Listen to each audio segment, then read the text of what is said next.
Elizabeth Rocha de Souza, sou militante do Movimento Sem Terra desde o início do estado da Bahia e hoje estou atuando na direção nacional do movimento.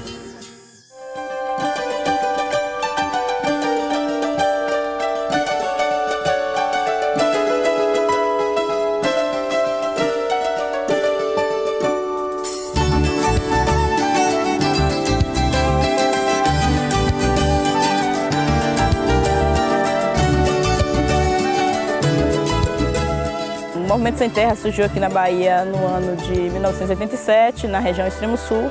Hoje a gente está atuando em 9 regiões do estado da Bahia. Temos 10 mil famílias assentadas, 25 mil famílias acampadas.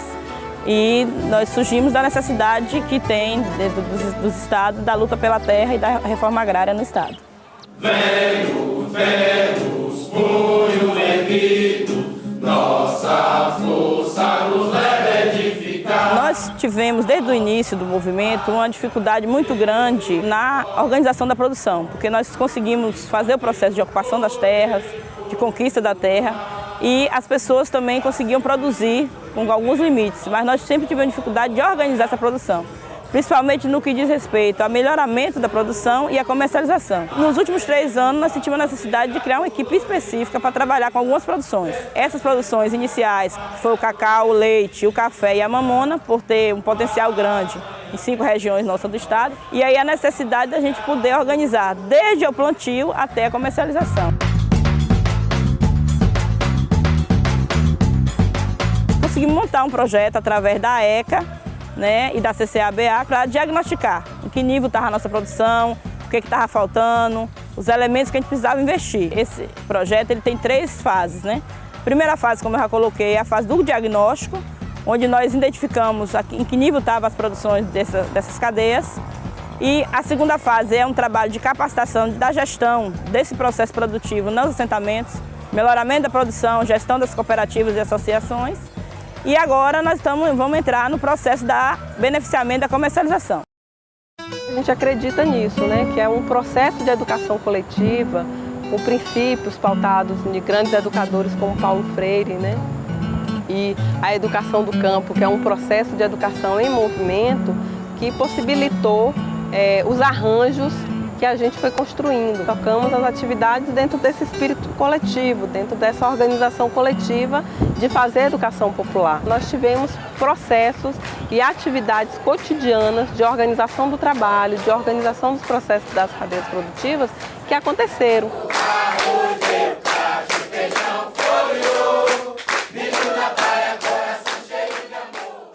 Foram 3 momentos de capacitação, basicamente. A primeira de organização da rede produtiva do cacau, depois a questão da organização das associações e regularização fiscal e contábil das associações, e também a capacitação agroambiental. Essas capacitações tiveram públicos diferentes, cada uma voltada para quem está aplicando melhor essas ferramentas que foram trabalhadas. Primeiramente, então, a de organização das redes foram mais com os dirigentes. Em seguida, a capacitação sobre associação foi principalmente com os presidentes, tesoureiros e secretários das associações, dos assentamentos envolvidos. E também na questão ambiental, então, foi quem estava disposto e quem já tinha alguma aplicação no seu lote de técnicas ambientais.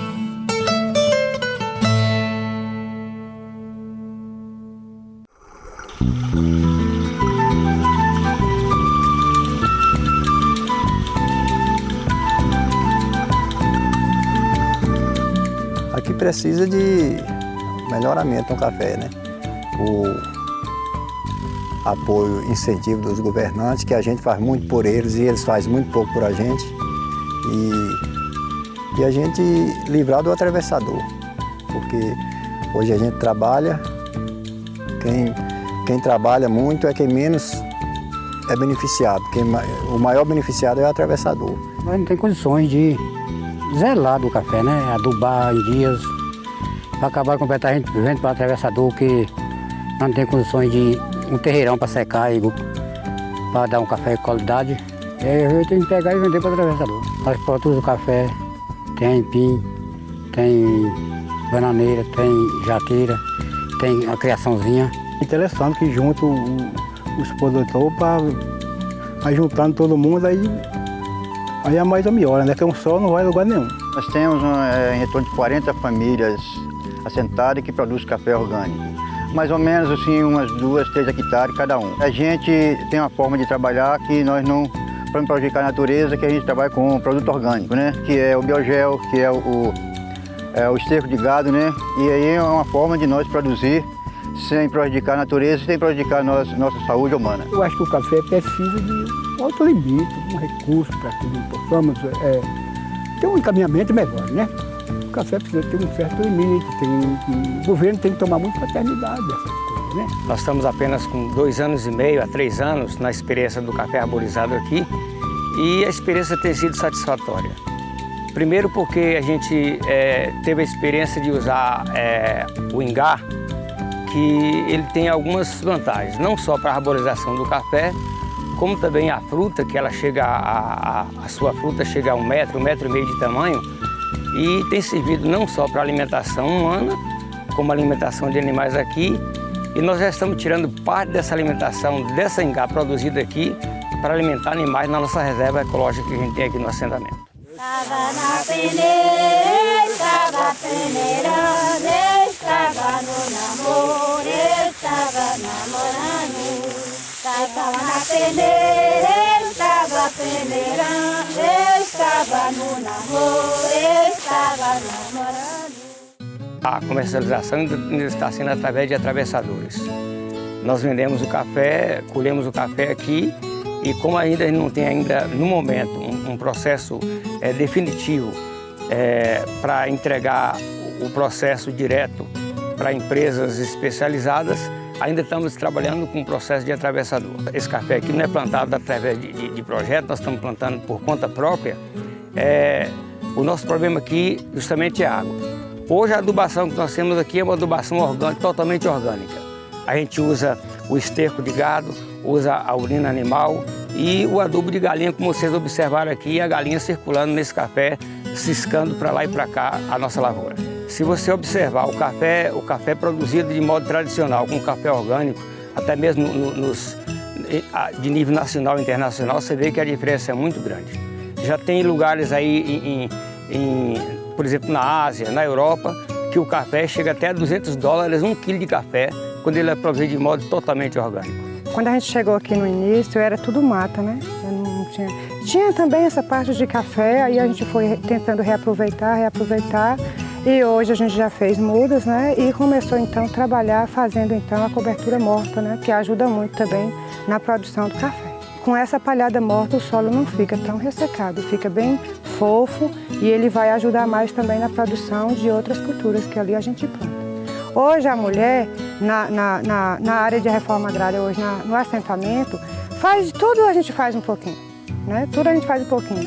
E nas funções do MST, né? Nas nossas lutas, na área de reforma agrária, na escola, em todas as outras atividades a gente tem que estar preparado para estar ajudando. Olha, eu acredito e tenho certeza, posso dizer, que a agricultura familiar hoje, para o país, representa alimento na mesa.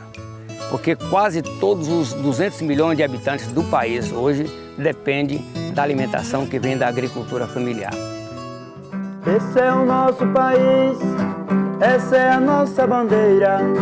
É por amor a essa pátria Brasil que a gente segue. Esse empreendimento representa para a gente hoje uma conquista para a gente hoje, onde a gente tem a certeza de onde vai comercializar os nossos produtos, a gente vai beneficiar, onde nós vamos ter uma marca e vamos ter o nosso produto de qualidade para estar distribuindo no mercado com todo aprimoramento que o mercado exige, que a vigilância exige. A gente hoje está conquistando isso. Hoje a gente tem uma estrutura que tem um módulo administrativo, né, com refeitório, a estrutura para o pessoal de apoio. A gente tem um armazém com capacidade para guardar aí 500 toneladas de produtos, desde farinha até fécula. E temos uma empacotadora dentro do armazém que tem a capacidade de empacotar 60 toneladas de farinha por dia, né, para ser distribuída. E temos principal projeto nosso, que é a fecularia, né? A fecularia ela tem capacidade para processar 100 toneladas de mandioca a dia e em retorno disso dá de 25 a 30 toneladas de fécula por dia. Como nós somos uma cooperativa de agricultores familiares e ela é mista, a gente hoje está comercializando de um tudo.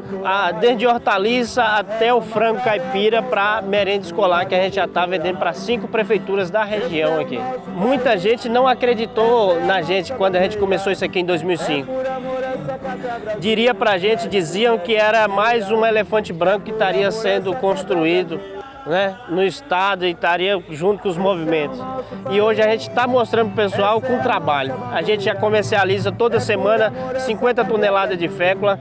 A gente comercializa com as prefeituras de 10 a 15 mil reais de merenda escolar que ajuda a alimentar as crianças nas escolas. E a gente está mostrando para esse pessoal que não acreditou na gente que a gente tem capacidade de gerir o nosso próprio negócio, nós agricultores temos a nossa capacidade de gerir o nosso próprio negócio e que estamos aqui prontos e de portas abertas para ajudar a região sudoeste e também o estado como um todo. Nos assentamentos nós temos hoje 400 cooperados em 8 assentamentos. E quando os movimentos sociais reuniram e discutiram, o papel foi para resgatar a cultura da mandioca. A agregação de valor ela é feita na comercialização, porque nós vendemos o produto. Nós temos uma capacidade melhor de negociação e também nós empacotamos o produto. A mandioca, que antes era vendida aqui na região por R$ 140, hoje ela está de R$ 220 a tonelada. Então isso é uma das provas que nós temos uma agregação de valor muito boa nos nossos produtos.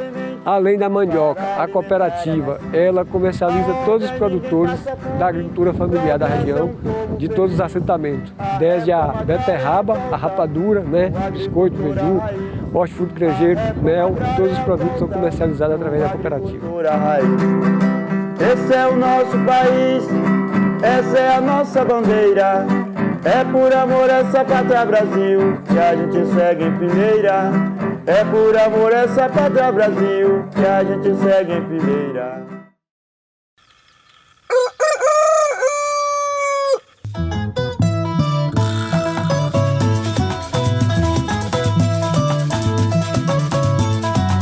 A partir do momento que nós mudamos para já a área de produção, nós tivemos e estamos ainda com dificuldades a respeito de você começar realmente a produzir, não só eu como todos os companheiros, porque a infraestrutura do lote é muito bruta. Isso aqui era uma fazenda que era mangas de gado, muito pisoteado, você tem que ter estrutura para fazer a aração. Nós não tivemos ainda condições de fazer uma aração adequada porque a gente está evitando queimadas, até porque não temos ainda a licença ambiental. Então a gente tem essa dificuldade para começar na roça, em questão de cerca, até para você ter uma estaca, tem lugar que não pode desmatar, respeitar a área ambiental também, que é muito interessante. E a questão maior é que dos últimos 4 anos para cá nós tivemos uma seca das mais puxadas, aqui no semiárido no modo geral. E apesar da gente ter um rio que corta, o Rio Una que corta o assentamento inteiro, a gente tem uma má distribuição de água. A gente conseguiu plantar aqui nessa área, dessa terra aqui, 1 hectare. Nós plantemos, eu plantei feijão de arranga, bati 1 saco de feijão, bateu 1,5 saco de milho, porque o ano foi ruim, né? Mas quando o ano é bom, é mais. Valeu assim, né? A mamona, a primeira quebra de mamona foi 26 quilos, a outra deu 25 quilos e a outra foi 27 quilos de mamona que deu. A mamona, como vocês estão observando aqui, é a cultura principal da região. Ela requer em média de 500 a 600 milímetros de chuva por ano e esse ano nós não tivemos nem 300. Com novas tecnologias que estão surgindo hoje no sistema da agricultura familiar, isso requer uma atenção diferenciada na questão de quem planta no sequeiro. Então, até um tempo atrás, muitas cultivares que nossos pais, nossos avós cultivavam alguns anos atrás, hoje já não se consegue ter uma boa produtividade por causa da chuva. Mas temos algumas cultivares hoje que pode, conforme o manejo que nós orientamos o agricultor a plantar, a conduzir ela, que pode se obter, com a ajuda também do clima, a ter uma boa produtividade. Desde 2004 nós estamos trabalhando com com a cultura da mamona e nós introduzimos aqui na questão da agricultura familiar a cultivar a BRS nordestina e também a Paraguaçu. A BRS nordestina mesmo, aqui na nossa região, ela teve uma produtividade de 600 kg por hectare. E também a Paraguaçu também, 700 kg por hectare também, levando em consideração que o solo, como no todo, tem que ter um bom manejo e também tem que levar em conta também que essas cultivares elas estão sendo adaptadas na nossa região ainda, comparando com as cultivares que nossos pais, avós plantavam, ela está sendo boa. Até hoje a gente conversa com nossos agricultores e fala assim, mas por que eu trabalhei tanto tempo na lavoura da mamona, não precisava de nada disso? Aí é a hora quando a gente fala que, tipo o quê? Conforme o tempo vai mudando, a tecnologia também vai mudando, a agricultura familiar vai mudando também, porque a gente focaliza muito essa questão do plantio consociado, agricultura orgânica, a questão do biofertilizantes. Começando aqui com uma pequena irrigação de gotejamento. E a gente faz isso aqui na questão da sobrevivência, porque nós temos um tempo de água muito curto, que é água para uso. E a gente aproveita esse restante de água para que a gente possa fazer alguma coisa, uma horta para a sobrevivência, plantar uma melancia. A sobra a gente usa para vender, para comprar outros produtos de sobrevivência também. Temos aqui o tomate, temos aqui o chuchu, temos aqui a banana de café, tem a banana da prata. Nós temos aqui o próprio quiabo, temos aqui o maxixe também que nós tiramos aqui de dentro. A terra é boa, a terra é fértil, a terra produz. A terra, o que está precisando é força dos poderes mais altos, maiores, que é para que possa nos ajudar com o sistema de uma irrigação, que é para tirar a gente da fome. Infelizmente, nós temos aqui época que é obrigado o pessoal subir para os Gerais para ir catar café, sendo que a gente tem tanta terra fértil e que só precisa de oportunidade de alguém que veja isso.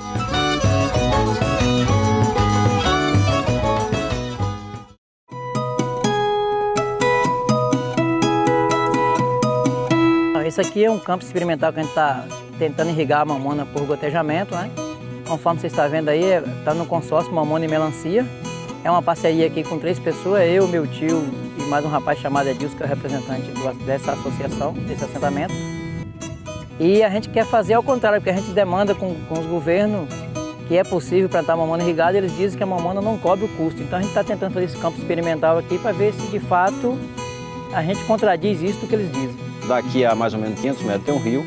Essa água que está vindo para essa caixa, ela é bombeada para o motor, né? Então distribui aqui na caixa e essa caixa ela distribui aqui para o gotejamento em todas essas 2 hectares aqui de mamona. E isso, como você pode ver, ela é consorciada com melancia. E a gente já está num gasto de quase R$ 2.500. Nós compramos os registros de mangueira. Compramos 500 metros de mangueira, essas outras mangueiras foi doada, foi o movimento que doou para a gente. Compramos uma parte desses canos, a outra parte pertence à associação e compramos as pedras e o cimento para fazer esse tanque de captação de água, que é a água bombeada por motor.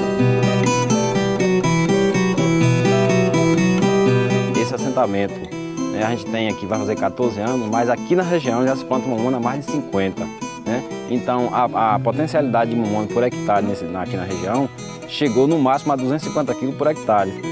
E essa mamona a gente está com o desafio de produzir aqui 2.000 kg por hectare. A gente já está cansado de perder com o tempo ruim, que a gente está enfrentando 4 anos ruins de chuva para nós. Por exemplo, um lotinho desse de 4 tarefas costumava dar aqui para nós de 40 a 50 sacos de mamona. Nesse último ano, a gente plantou um lotinho desse todo, conta pessoas que colheu de 5 a 6 sacos de mamona. Então a produção foi praticamente 90% de queda. A função da cooperativa ela é social e organizar a produção, discutir com os associados, né, vender essa produção de forma organizada, porque a boa parte da sociedade só fala que os assentamentos só sabem pegar recurso e não produz. O ano passado, por exemplo, a gente entregou 450 toneladas de mamona. Esse ano, como o ano foi ruim, a gente já entregou 160 toneladas. Então, é um desafio nosso organizar a produção, isso já é fato, já está acontecendo. Essa cooperativa ela abrange a Chapada Diamantina, né? E os associados são 1.400 associados. O número de assentados passa de 2.000 assentados aqui na Chapada.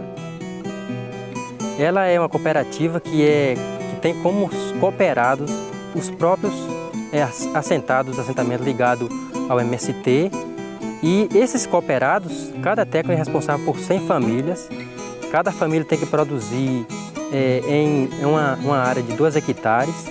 Essa produtividade ela é vendida diretamente para a cooperativa. Nós damos a semente, assistência técnica e o agricultor nos vende o grão no preço de mercado, porque até um tempo atrás tinha muitos atravessadores. O agricultor não tinha um valor, não era bem valorizado. Nos grandes centros urbanos hoje, a gente tem pessoas passando fome, não tem o que comer, não tem onde morar. Então, se o governo vota uma política realmente voltada para a reforma agrária, que prioriza a reforma agrária, tem como trazer todo esse pessoal da cidade para o campo de volta, porque a sua origem é do campo.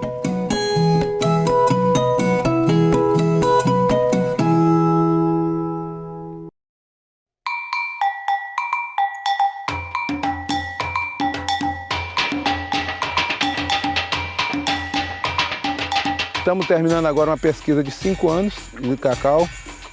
Estamos trabalhando essa ideia do cacau cabruca e nós estamos vendo uma perspectiva importante para nós avançar no processo produtivo do assentamento e a consolidação do assentamento depois de 19 anos. O cacau cabruca é um cacau dentro de um sistema importante que é a conservação da Mata Atlântica. Parte da Mata Atlântica é uma possibilidade da gente produzir um cacau orgânico com toda a sociobiodiversidade da Mata Atlântica. A questão da agroecologia é um modo de vida, é um sistema de vida integrado com a natureza. Então nós estamos fazendo esse trabalho e esse trabalho está dando muito resultado para nós aqui. Nós saímos de 3 arroba por hectare, fomos para 94. Então isso é um experimento, isso é uma observação, isso é um agricultor que trabalha com a questão da observação. Apesar de ser uma caminhada lenta, mas é uma caminhada de muita alegria, já tem trazendo muitos frutos. A educação aqui para nós estava evoluindo e todo o processo aqui do assentamento está evoluindo. A partir do momento que a gente entende que a gente tem que organizar a nossa cadeia com um novo olhar, um olhar para a questão da cabruca, um olhar para a questão da industrialização do cacau, um olhar para a questão da agroecologia, então isso foi uma coisa muito importante que trouxe essa reorganização da cadeia produtiva do cacau. Nós temos a banana, nós temos o açaí, nós temos o cupuaçu. Então não é só o cacau, nós não estamos pensando só no cacau, nós estamos pensando numa rede de sociabilidade e a Mata Atlântica como pano de fundo para a gente tratar essa questão da sustentabilidade. Cacau é boa lavra, eu vou colher, na volta do verão eu vou vender. A maioria dos assentamentos ainda se encontra com as mesmas estruturas do período que foi emitido na posse. Então tem assentamento que tem mais de 10 anos. Imagine que quando nós adquirimos essas áreas já havia uma situação precária e hoje ainda tem essas mesmas estruturas que nós não conseguimos recuperar porque são estruturas caras. E como nós estamos pensando em melhorar as roças de cacau no sentido de produtividade, isso implica também que nós vamos ter que melhorar a questão das estruturas para beneficiar esse cacau. O projeto cumpriu com a tarefa que ele tinha de cumprir. Então agora para frente é nós, diante de tudo isso que nós já temos, procurar a forma de corrigir o que precisa ser corrigido dentro das áreas de reforma agrária nos assentamentos. Quando eu cheguei para aqui era uma área que, essa área toda que a gente vê aqui, essa beleza toda aqui que todo mundo chega hoje e admira, era um capim muito grande, plantado pelo fazendeiro, que nem ele mesmo tinha bicho para poder estar utilizando a questão do capim. E com grande dificuldade e força de vontade de puxar a enxada mesmo, sem pena e sem dó. Às vezes acordando cedo, dormindo tarde, eu consegui aplantar hoje 1 hectare de cacau aqui, que todo mundo chega aqui e faz questão de estar mostrando. Eu selecionei os melhores frutos de cacau para que hoje ela está dando uma boa produção aqui dentro do assentamento e também servindo de exemplo para algum acampado que hoje está no seu acampamento e também os assentados, que tem pessoas que chegam no assentamento e por ele não ter bem o conhecimento do que é o cacau, o resultado que o cacau pode dar através de nós estar cuidando dele e se sente desanimado. Aqui foi um trabalho que foi feito na enxada mesmo, o capim eu já aproveitei para poder ajudar também na questão do adubo orgânico também. E é uma área também que até hoje nunca joguei nenhum produto químico, sempre só adubo orgânico. Às vezes a gente luta muito, trabalha muito, quando a gente vai vender a nossa produção, o preço às vezes não está bom, como esse ano também, para poder a gente cuidar do cacau.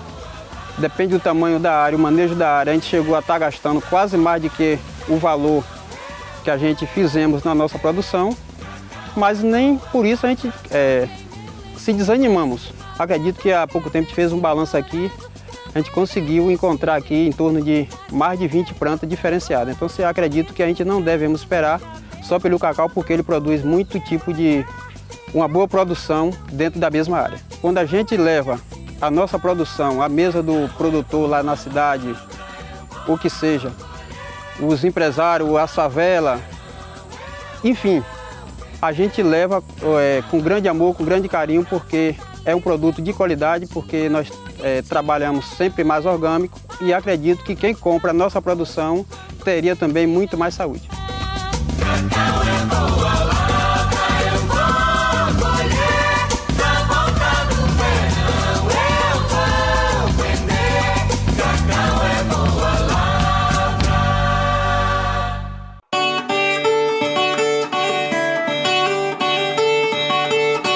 O que ficou de importante foi a compreensão que a gente teve como técnico, como agricultor, como dirigente do movimento, sobre o potencial que a rede produtiva do cacau tem aqui na regional. A quantidade de cacau plantado, o volume de cacau produzido, o volume comercializado, o volume de renda que se pode ter e o volume de renda que se tem hoje em dia e que se pode ter com a melhoria da condição do funcionamento dessa rede. A dificuldade que está tendo é um incentivo para que eles apliquem as técnicas que já sabem. Com isso, a gente está buscando parcerias na região. Então, a nossa intenção é conseguir incentivar com que o povo junte o seu cacau e venda no momento mais oportuno, com preço melhor, com uma condição melhor de venda, do que pratica hoje. E para isso a gente precisa, então, desenvolver realmente a cooperativa, a cooperação na região para que isso aconteça. Quando a gente conseguir montar essa cooperativa, ter esse capital de giro, que o assentado vai saber que sábado ele vai estar com esse dinheiro, ele vai ter essa paciência, essa tranquilidade para estar fazendo o seu produto de qualidade, para poder estar vendendo diretamente. Talvez não aumenta, mas vendendo já cacau fino, vendendo cacau organizado, direto para poder fazer o seu chocolate. A rede produtiva do cacau aqui no Litoral Sul, ela vem se desenvolvendo a partir dessas experiências, e conseguimos alavancar dentro dos assentamentos novo manejo com a cacauicultura e trazendo assim nova sustentabilidade para a família. E a gente tem sempre que acreditar no nosso potencial. Eu acho que isso é um fator importante. Nós passamos as dificuldades todas dentro dos assentamentos, nos acampamentos, mas eu acredito que a reforma agrária ainda é o lugar do trabalhador, do pequeno, das pessoas que vêm sofrendo nas periferias, vêm passando dificuldade. Eu acredito que a reforma agrária ainda é um local adequado para que nós possamos sonhar e fazer esse sonho se tornar realidade.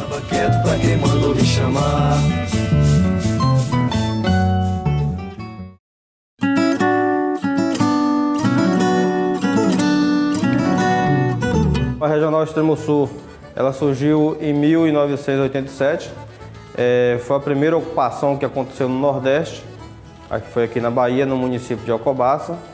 Hoje o assentamento é 4045, que inclusive o próximo ano está comemorando 25 anos de MST nessa área e, consequentemente, também do MST na Bahia e do MST na região Nordeste. Era uma região diversificada. Hoje nós temos o problema das transnacionais que veio aqui mais para a região Extremo Sul nessa questão da expansão do monocultivo do eucalipto, então isso tem trazido diversos problemas sociais na região. E nossos assentamentos e a pequena produção, basicamente, é quem vem trazendo alimentos para a população do modo geral. Nós temos um diagnóstico, nós levantamos que nós temos na faixa de 2.000 cabeças de vaca produtoras de leite. E dentro desse diagnóstico nós tivemos um levantamento que nós temos hoje de produção de leite dia na faixa de 7 a 8 mil litros de leite. Nós definimos de construir a questão do manejo de pasto, por melhoramento do rebanho. onde começou com as oficinas contábeis, da questão das associações e também da questão agroambiental. Onde que a gente chega, a gente não encontra só uma cultura, a gente encontra várias culturas, além que é do leite, mas a alface, repolho, então todo esse tipo de cultura, de produção, nós temos nos assentamentos. Nós tivemos vários avanços, nós tivemos uma grande coisa importante que foi os assentados, né, dentro do programa se integrarem, como o PRV, né, que é para a questão dos animais, de produção de leite, e essa outra questão da cooperativa. Então, a cooperativa que vai juntar com um laticínio e onde que vai fazer a coleta do leite e fazer ali a comercialização desses produtos.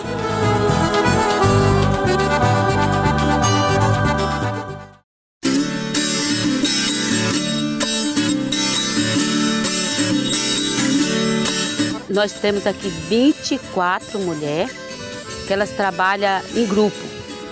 Se divide para estar molhando, né? 4 por dia que molha. E assim o processo dá andamento. Nós temos uma dificuldade aqui da água, porque nós temos poço ali, usamos água que nós usamos para beber, nós usamos ali, nós pretendemos produzir mais, que nós estamos abastecendo Guaratinga e Itabela, mas nós queremos mais. Nós estamos querendo levar para Eunápolis e outros lugares, se for preciso. Aqui nós não usamos nada de agrotóxico, nós não... para matar o mato, igual o pessoal bate veneno para matar mato, nós não aceitamos. Nós aprendemos no curso que o próprio mato é adubo para a própria terra. O conselho que eu dou é que compre só coisa orgânica, que larga de estar se matando com sua própria mão, né? Porque a gente sabe, tem que entender da onde é que nós estamos comendo os nossos alimentos. E nós fazemos isso porque nós queremos mostrar para a sociedade que nós realmente queremos uma coisa boa. Se o campo não planta, a cidade não janta. Se o campo não planta, a cidade não janta. Se o campo não planta, a cidade não janta.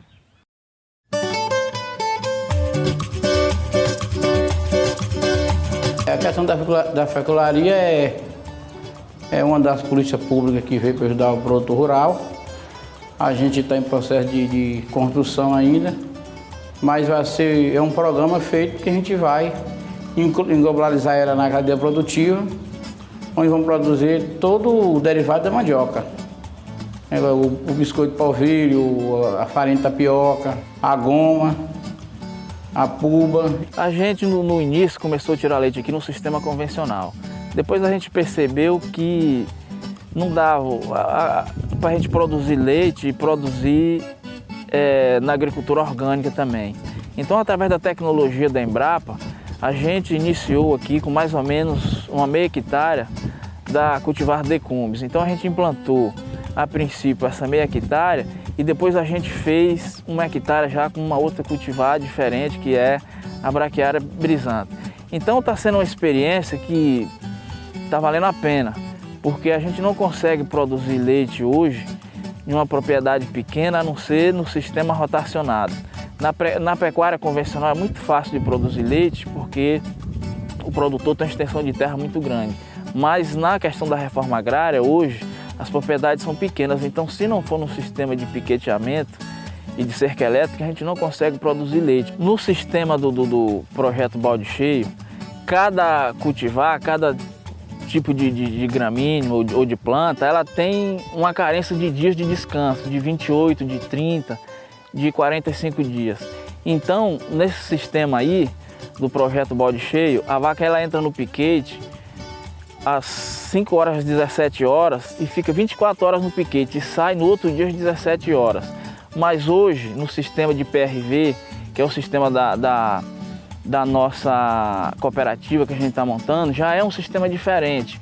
No sistema de PRV não tem mais essa questão de cada gramínea ter um tempo determinado de dias de descanso. Tem sim, mas é uma quantidade maior de piquete. A gente já iniciou essa rede produtiva Frutos da Terra, então a gente no futuro pensa beneficializar o leite, produzir o queijo, a manteiga, pasteurizar o leite, o requeijão, enfim, fazer todos os derivados do leite. Essa é o pensamento do nosso laticínio, da nossa cooperativa que será montada no futuro. Essa questão da agroecologia, o que a gente defende, é que a gente também tem que produzir madeira, a gente tem que plantar as árvores também, porque a gente pega essas áreas da reforma agrária degradada e a gente tem que cuidar do bem-estar animal. Então a gente plantou aí mais ou menos umas 300 mudas, então tem pau-brasil, tem ipê, tem cedro, tem boleira, tem pau-ferro, tem flamboyant. Então são vários tipos de árvore que a gente já plantamos e vamos plantar muito mais. É uma experiência que está sendo válida, a gente está aprendendo também, a gente nunca tem que achar que a gente é o dono da verdade, que sabe tudo. A gente tem que procurar sempre aprender e acreditar que vale a pena sim a reforma agrária. Há 2 anos a gente já produz aqui alguns produtos que a gente entrega para o PNAE, que é o Programa Nacional de Alimentação Escolar. Então a gente produz desde a farinha, que é produzida, até beiju, bolo, biscoito, que é entregue para a merenda escolar. Então, o primeiro problema é com a questão da estrutura para a gente fazer o produto industrializado. Porque o programa, para nós, é um programa novo, nós estamos começando, como a gente não tem recurso suficiente para montar essa estrutura, a gente vai criando essas estruturas de acordo às necessidades. O que a gente produz para a gente comer, a gente produz para vender. Primeira questão ecológica. Segundo é que, para nós, é importante, quando lá na escola estadual, tem um produto que é feito nos assentamentos para os meninos que moram na cidade comer. Então, isso é importante.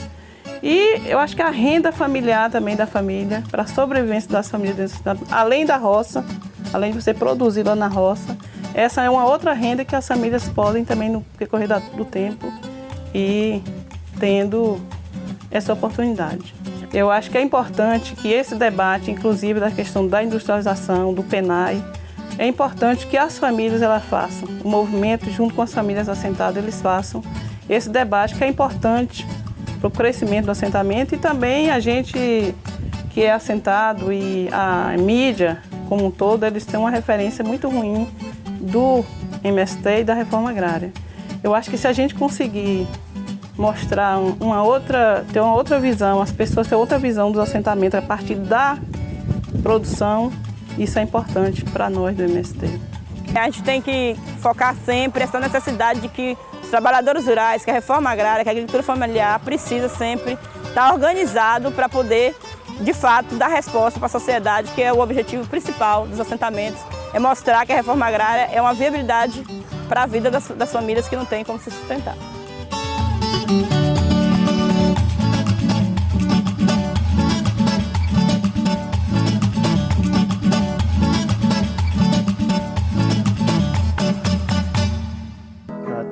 Guarda a raiz da planta que gera o pão, a madeira que dá o cabo, da enxada e do violão. A terra guarda a raiz da planta que gera o pão, a madeira que dá o cabo, da enxada e do violão. A chuva cai sobre a natureza e a planta cresce, gerando a riqueza. E o trabalhador luta com certeza para não faltar o pão sobre as nossas mesas. A terra guarda a raiz da planta que gera o pão, a madeira que dá o cabo, da enxada e do violão. A terra guarda a raiz da planta que gera o pão, a madeira que dá o cabo, da enxada e do violão. Verdade é pão, é vida, terra, mãe, trabalho, amor. É o grito da natureza, viola de um cantador. A terra guarda a raiz da planta que gera o pão, a madeira que dá o cabo, da enxada e do violão. A terra guarda a raiz da planta que gera o pão, a madeira que dá o cabo, da enxada e do violão. É o povo em movimento contra cada concentração. O sorriso de felicidade é história na palma da mão.